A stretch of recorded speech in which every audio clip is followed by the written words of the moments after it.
Okay, continuing with the gluteus maximus. It extends the thigh, moving it back, and abducts the thigh. So that means moving the thigh outwards, away from the midline. Then the gluteus medius, which we can see here and here a bit, also abducts the thigh and works to medially rotate the thigh. So that means basically like moving your toes inward.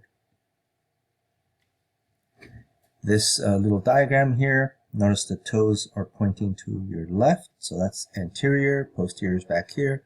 So that's the action of the gluteus maximus in terms of extending the thigh, moving it back when it contracts. And then here is showing the gluteus medius contracting and abducting the thigh, moving it out away from the midline. The gluteus maximus does a similar abduction. So for abduction of the thigh, they both work synergistically.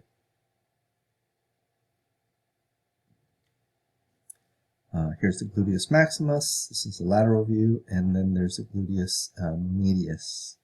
So the maximus overlaps the medius a bit. Okay, adductors. Just the way the name implies, they're going to move the thigh inwards towards the longitudinal midline. So there's a number of adductors, like the adductor magnus, which is pretty broad. Goes from here all the way to here. Overlying it is the adductor brevis, and then the adductor longus, and then the relatively small pectineus, which we see here, and here.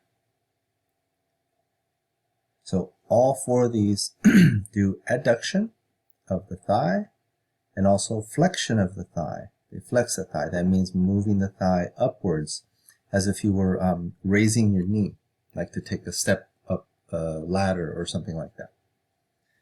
Okay? And I believe in lab we're not covering these, but you need to know them for lecture. I'll probably add them to lab next semester.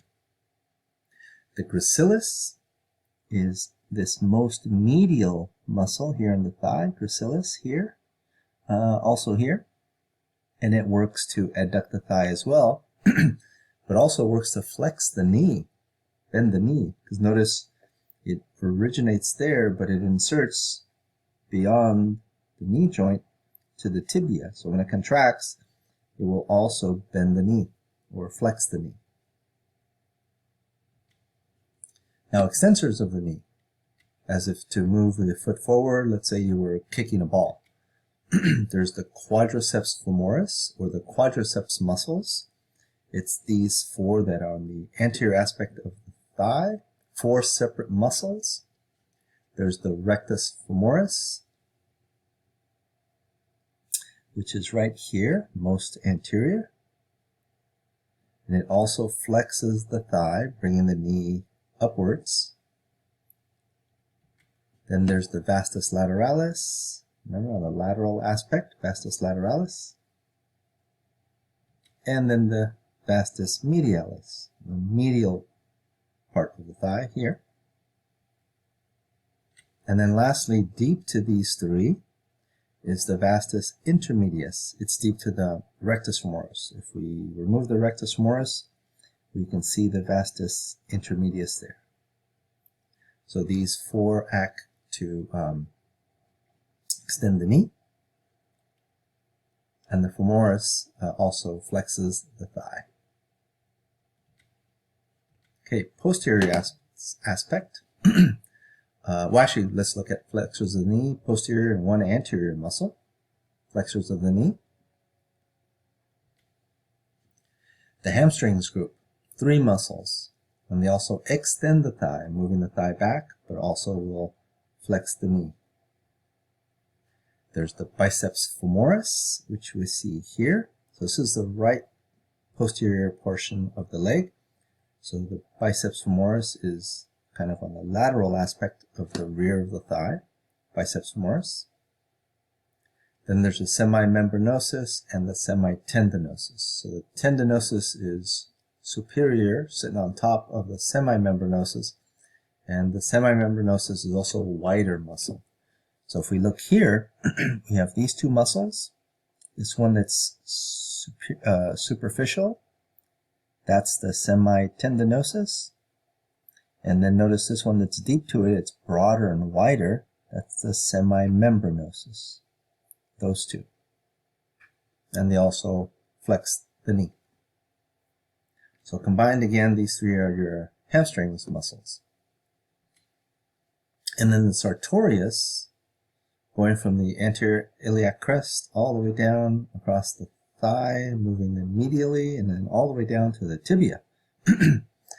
Flexes the knee, bending the knee like so, but also flexes the thigh like you see here. It happens to be the longest muscle in the body.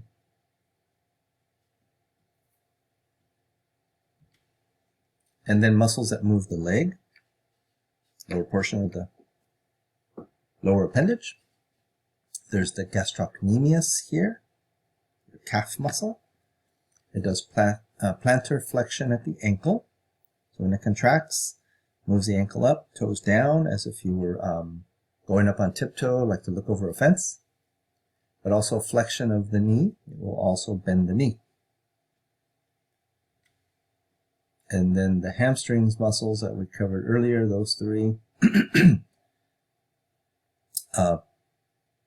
Biceps femoris, semitendinosus, and semimembranosus also flex the knee.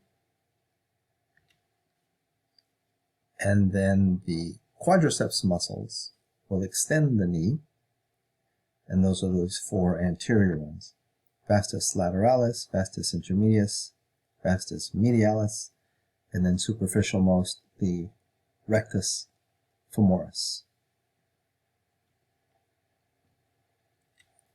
And then moving down to the foot, again the gastrocnemius will do plantar flexion, going up on tiptoe. It will also flex the knee. And then the soleus is a broader muscle that is deep to the gastrocnemius, also does plantar flexion of the foot. And then these two muscles, the gastrocnemius and soleus, they merge into one tendon, the calcaneal tendon that attaches to the calcaneal bone, also called the Achilles tendon. And then the tibialis anterior, there's the tibia bone, and the tibialis anterior is just lateral to it. So notice there's the large toe and the small toe. There's the tibia, and just lateral to it is the tibialis anterior. It does dorsiflexion, raising the toes as if you're going to take a step forward, and also inverts the foot because of the way it inserts into the foot. And that's it for this chapter.